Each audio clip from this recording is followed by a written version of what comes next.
ダイソン DC08 が掃除中に変な音がするあなたへ。私たちはケラトス IT、技術修理の専門家です。ご自宅までデバイスを引き取りに伺い、無料診断を行い、修理前にお見積もりをお送りします。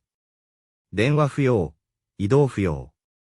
問題は内部の異物や摩耗した部品が原因かもしれません。もし音がひどくなっているなら、早めの修理が必要です。リスクを取りたくないなら、ケラトスでは引き取り、修理、半島全域へのご自宅配送を行います。リンクは説明欄にあります。